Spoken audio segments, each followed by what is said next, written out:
Hi everyone. Today we're talking 10 designer bags that I am so glad I did not buy in 2022. The first one was so hot for like a minute and now it's quiet again. This is the YSL I Care Maxi Tote. And I feel like every influencer and every big time influencer and every celebrity was rocking this bag for like a month maybe. And it's big, it's bold, it's loud, and it's kind of cool, but you know, this is the kind of bag that you get tired of very quickly. It's got a huge YSL logo on the front. And if you look at the pre-loved ones that are already on the secondhand market now, you see that it's creased and dented and folded and scrunched at the bottom. So I don't think this bag is going to hold up very well over time. I know some of you own this bag, so if you enjoy it, of course, keep enjoying it. This is just my personal view. And it did come with this cute little pouch. It was a nice plus for like a $5,000 bag. But yeah, I'm just glad I didn't pick this one up for myself. Next one was a Bottega bag, and this too was everywhere with influencers and celebrities. And I did go to New York Fashion Week with my husband last year, and I feel like everyone was carrying a Bottega Jody. It's a cute little dumpling bag, very small and petite, various different sizes and colors. The green was super popular, but this is the kind of bag where I feel like it's very Instagrammable, very, photogenic, but it's not versatile. You can only carry it this one way. You can't be hands-free, and walking around New York City, I just didn't feel like I wanted to have this one little dinky bag with me on my hand. So the next one is a Fendi.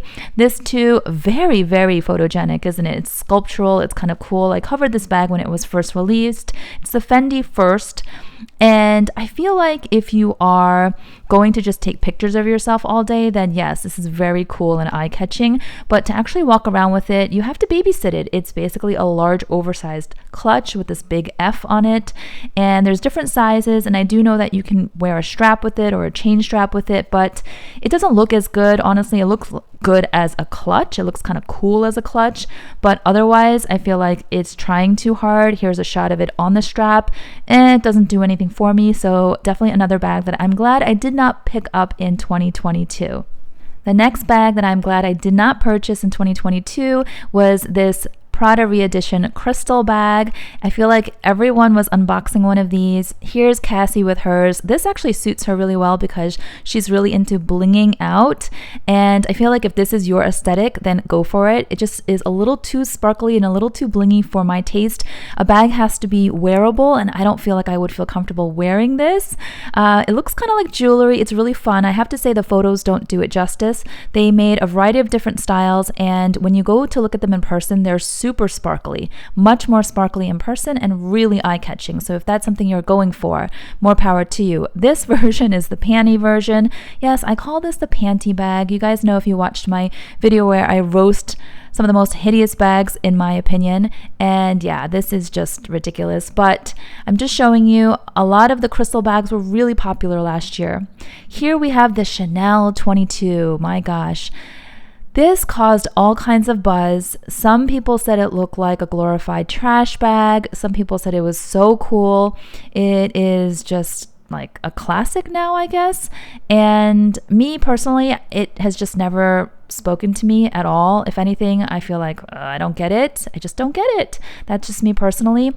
I do like the medallion detail when you look at it up close, but when you just look at the bag from afar, it kind of does look like a dumpy bag with just Chanel letters on it. That's just my personal opinion. They also have it in pink, which makes it look less like a trash bag. But also after this debuted, a lot of YouTubers unboxed this bag, and unfortunately they talked about quality issues and the leather peeling and melting and all kinds of issues. So this is just one example here of one video, but I don't know, even in white, it just doesn't do it for me. So I'm glad I didn't buy into the hype because it wouldn't work for me. And the chains, I feel like would dig into my shoulder and it wouldn't be very comfortable. So yeah, for a big size bag like this, it's a no. Then we have another bag that was super popular, the Chanel heart bag. I feel like the heart shape was really in last year, still kind of is. All different sizes, pops of colors here. It's kind of cute, but I feel like this is more of a novelty bag, and I don't really want to spend thousands of dollars on a novelty bag. This small size is not going to fit really anything. It's certainly not going to fit our phones. And then you get even smaller with the belt bag version. She's wearing it kind of across her chest. It's not my aesthetic. I feel like it looks a little bit childish. I feel like my my daughter might like it. She's 12, but not for me. So again, glad I didn't fall into the hype here. It's really fun to look at new trends and styles, but I'm admiring these from afar and I'm not spending my money on any of these. So this one is the Micro Matisse. I covered this in a previous video. The Louis Vuitton Micro Matisse is like a shrunken down version of the Pochette Matisse, which is a bag that I actually adore. I have it in my collection. You guys know I love it. This too is like cute, but it's not functional, and it's $1,900. And as you can see, it's available constantly on the website for purchase. So I don't think it's selling that well. Then we have Fendi. We have to talk about Fendi because last year Fendi had a milestone year, commemorative year where they were celebrating 25 years and there was just a lot of celebration and buzz. And here we have Sarah Jessica Parker next to the Kardashian sister, and like just Fendi was everywhere. A lot of blinged out, colorful sequin Fendi, taking us back in time. This is not my aesthetic. I've never really been drawn to Fendi bags. I did purchase a Fendi Peekaboo once and wasn't happy with the quality, which I know is rare, but if you watch that video, you know what happened. Here's the Tiffany & Co. collab. I don't know, this doesn't really speak to me, you guys. I kind of like this one better than the Tiffany. I don't know. It has more dimension with the embossing. The white one's kind of cool, but something about the Fendi baguette, as classic as it is, I'm not going to argue that it's not a classic because it is. It just, something does not work for me. And I know they've updated it and added straps and different sizes and colors. And I think it's really fun. But I'm glad I didn't get sucked into like, it's Fendi's 25 years and everyone's getting a Fendi baguette and Fendi baguette is back. I'm glad I didn't get sucked into that because this is not a bag that really gets me excited. So next bag, Gucci Mini Horsebit 1955. Oh my gosh.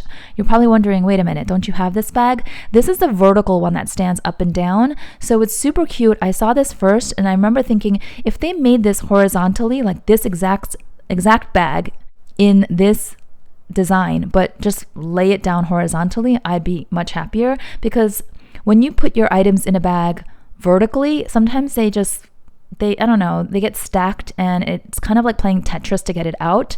So I didn't get this bag and I just thought, oh, what a shame. And then they released the horizontal version, which I did snap up really quickly. And you guys know, I absolutely adore this bag and it fits more than you would think. And I'm just including mod shots of when I wear this. It's so cute. It works with pretty much any outfit. Okay, so then the Dior, the Lady Di Joy. I tried this on and I was immediately smitten. I felt like it was a modern twist on a classic like the Lady Dior bag, which I have a love-hate relationship with. You guys know that. But this is like, I don't know, a little edgier, a little bit more versatile, comes with a short chain strap, comes with a long crossbody strap.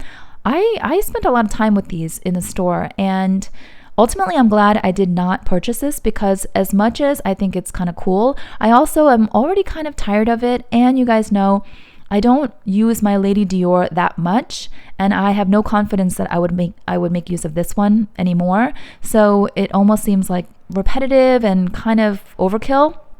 It's a pretty bag, but it has all the same elements as the Lady Dior, so I don't know why I would repeat. It's just sort of an elongated version. So let me know what you guys think too. These are just the top 10 bags that I was happy to look at and, get all the eye candy throughout 2022 and see all the buzz and see everyone else unboxing it and, wearing it, but it just wasn't for me. So I'm happy that I didn't cave. Let me know down below in the comments if there is a specific bag that you almost bought or you were thinking about buying, but you're glad you did not pick up in 2022. Thanks so much for watching.